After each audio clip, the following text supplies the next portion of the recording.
সন্ধ্যার পর আসলে মিরপুর 10, 11, 12 এই সাইটগুলোর অবস্থা কেটে নিয়ে সারা দেশের মানুষের কিন্তু আলাদা আগ্রহ কাজ করছে। পাশাপাশি অনেকে আমরা রয়েছে মিরপুর এলাকা কিংবা ঢাকাস্থ যারা রয়েছে তাদেরও কিন্তু অনেক দৃষ্টি রয়েছে, যেহেতু আমরা জানি যে একদম কোটা সংস্কার আন্দোলনকে ঘিরে একদম শুরু থেকেই কিন্তু মিরপুর উত্তপ্ত অবস্থা বিরাজ করেছেন এবং ছাত্রছাত্রীরা কিন্তু সেই মিরপুরের এই চত্বরটিকে তারা দখলে নিয়েছিল এবং এমনকি আসলে গত সপ্তাহ যেটি হয়েছিল আসলে আন্দোলনরত অবস্থায় 10 নম্বর চত্বরে যে পুলিশ বক্সটি সেটি পুড়িয়ে দেওয়া হয়েছিল, এমনকি মেট্রো রেল স্টেশন যেটি রয়েছে 10 নম্বর সেটিও পুড়িয়ে দেওয়া হয়েছিল, কাজীপাড়ার মেট্রো রেল স্টেশনটিও পুড়িয়ে দেওয়া হয়েছিল, যার পরিপ্রেক্ষিতে কিন্তু এখন পর্যন্ত মেট্রো রেল স্টেশনে বন্ধ রয়েছে। তো ভিউয়ার্স, এই মুহূর্তে যে জায়গার চিত্রটি আমি দেখাচ্ছি সেটা হচ্ছে মিরপুর 11 নম্বর পূর্বী, অর্থাৎ পূর্বী সিনেমা হলের ঠিক উল্টো পাশে, আর মেট্রো রেল স্টেশনটি যেটি রয়েছে মিরপুর 11তে তার নিচেই কিন্তু রয়েছে এবং ডান পাশে অর্থাৎ পূর্ব পাশে কিন্তু ইসলাম ব্যাংক হাসপাতাল। তো সকাল থেকে আমরা যেটি দেখেছিলাম যে গত 4 আগস্ট কিন্তু কোটা সংস্কারকারী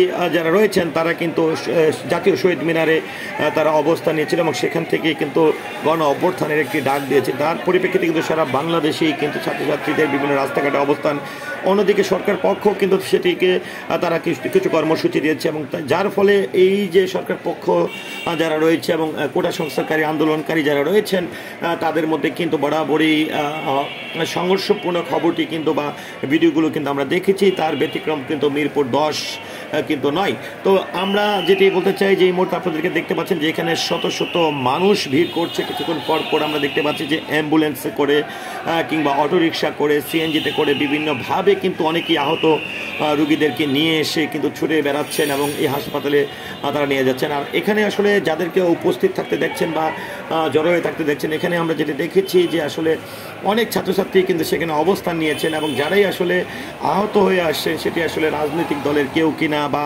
ছাত্রছাত্রী কিনা সেটি তারা দেখছেন না। বিশেষ করে যারাই আসলে আহত হচ্ছেন তাদেরকে আসলে তারা সহযোগিতা করার চেষ্টা করছে। তো ভিউয়ার্স, দেখুন যে আমরা দেখছি যে যেরকমটা একদমই মেন রোড থেকে যে গেটটি রয়েছে ইসলাম ব্যাংক হাসপাতালের যে গেটটি রয়েছে সেই গেটটি ফাঁকা করে একদম দুই পাশে লাইন ধরে কিন্তু সাধারণ জনগণও কিন্তু দাঁড়িয়ে আছেন। অনেকে দেখছেন, অনেকেই কিন্তু তারা আসলে এই সহযোগিতার হাত বাড়িয়ে দিচ্ছেন।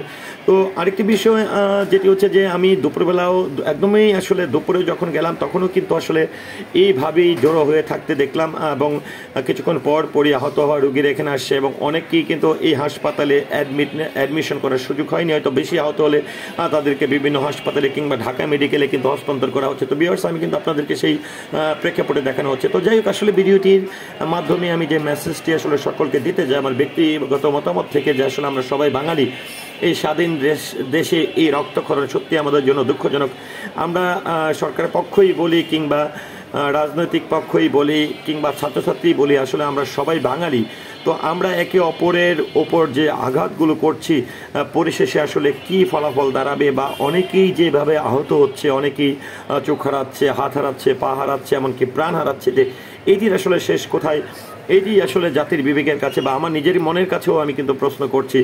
তো দেখুন ভিউয়ার্স, আমি আপনাদেরকে সেই মিরপুর একদম মেট্রো রেল স্টেশনটি যেটি রয়েছে এই মেট্রো রেল স্টেশনের ঠিক নিচেই বলবো, মাঝামাঝি জায়গায় মিরপুর 11 থেকে 12 নম্বরের পথে মাঝামাঝি জায়গায় পূর্ব পাশেই কিন্তু রয়েছে এই ইসলাম ব্যাংক হাসপাতালটি। তো এখানে আমরা একটি অ্যাম্বুলেন্স কিন্তু কিছুক্ষণ আগে দেখেছিলাম যে 12 নম্বরের দিক থেকে কিন্তু আহত অবস্থায় একজনকে নিয়ে আসেন এবং তড়িঘড়ি করে এখানকার যারা ছাত্রছাত্রী যারা রয়েছেন এমনকি হসপিটালে যারা রয়েছেন তারা কিন্তু এনে তাদেরকে ভিতরে নিয়ে যেত। ভিউয়ার্স, যাই হোক, শান্তি চাই, রক্ত চাই না, আমরা সেটাই প্রত্যাশা করছি।